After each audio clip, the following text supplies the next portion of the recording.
નવું શીખો ચેનલમાં તમારું સ્વાગત છે મિત્રો આજે આપણે આ વોટર હીટર છે, આપણે પાણી ગરમ કરવાનું હીટર, તો તેની વિશે માહિતી આપણે મેળવીશું. બરાબર.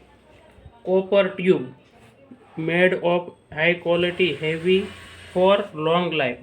આ રીતનું આપણે હીટર જોઈશું. તો હીટર આપણે જુઓ મિત્રો, આ રીતનું આવે છે. જો આ કોપર પટ્ટી છે જે આપણે આ ડોલમાં આ રીતે ફસાવવાની હોય છે. બરાબર.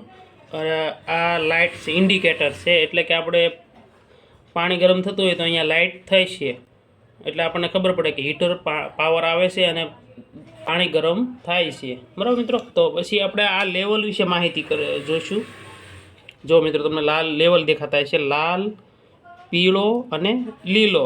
તો આ જે લીલો કલર છે એ મિનિમમ પાણી અહીંયા સુધી, મિનિમમ એટલે કે ઓછામાં ઓછું પાણી અહીંયા સુધી, અહીંથી નીચે પાણી નહીં મૂકો. ડોલમાં અહીંયા સુધી બુડી જાય ને, એટલે કે પાણીમાં આ હીટર છે એટલું બુડી જવું જરૂરી છે. બરાબર. એટલે સુધી આ ઓછામાં ઓછું પાણી હોય અને આ વધારેમાં વધારે પાણી. બરાબર. એટલે આ જે પીળી પટ્ટી છે ને વચ્ચેની, જો આવડી આ તમને દેખાય, એ અહીંયા સુધી આપણે આ વચલી લીટી છે ને ત્યાં સુધી પાણી ડોલમાં ભરવાનું છે. અને આપણે આ રીતે આંકડીઓ અંદર રાખો, આપણે જોઈએ છીએ થોડી વારમાં ડોલમાં મૂકીને આપણે પાણી ગરમ કરીએ, એટલે તમને સમજાઈ જાય મિત્રો. બરાબર. તો આ મિનિમમ અને આ મેક્સિમમ, તો આપણે બેની વચ્ચે રાખીશું પાણી ભરી ડોલમાં. બરાબર. એ રીતે તમારે પૂરેપૂરું અહીંયા સુધી પણ પાણી ભરી દેવાનું નથી. બરાબર. અહીંથી સુધી પાણી ભરશો તો શોર્ટ સર્કિટ થવાની શક્યતા છે મિત્રો. અને પાણી ગરમ મૂક્યા, તમે ડોલમાં ગરમ પાણી મૂકો ત્યારે તમારે અંદર હાથ નાખવાનો નથી, પાણી અંદર હાથ નથી નાખવાનો. બરાબર. પિન કાઢી લેવાની છે અને પછી તમે પાણી લઈ શકો છો. ચાલો તો આપણે, તો જો મિત્રો, હવે આપણે આ પાણીની ડોલ ભરી છે. બરાબર છે. નજીકથી લાવો. અહીંયા જુઓ પાણીની, અહીંયા જુઓ પાણી છે, અહીંયા સુધી લેવલ ભર્યું છે. હવે આપણે આ હીટર છે એ અંદર મૂકી આપણે ચેક કરી દો. તમને મૂકશે એ આપણે બહાર રાખવાનો છે અને આ રીતે મૂકવાનું છે. જો આ રીતે, એટલે તમને હવે દેખાડીશ નજીકથી. જો અત્યારે પાણી કેટલું છે, જુઓ લેવલ. બરાબર. અહીંયા સુધી છે ને, તો ત્યાં સુધી આની માથે આવું પાણી આવવું જોઈએ નહીં. બરાબર મિત્રો. અને હીટર મૂકવાની પદ્ધતિ સાચી આ છે. બરાબર મિત્રો. જો આ રીતે, જો આ હુક છે એ પાછળ છે, આ રીતે ડોલમાં આ રીતે ફચાવવાનો છે. શક્ય હોય ત્યાં સુધી મિત્રો તમારે રબરની ડોલ જ વાપરવી જોઈએ. બરાબર મિત્રો. આ રીતે હુકમાં ફસાઈ દીધું છે.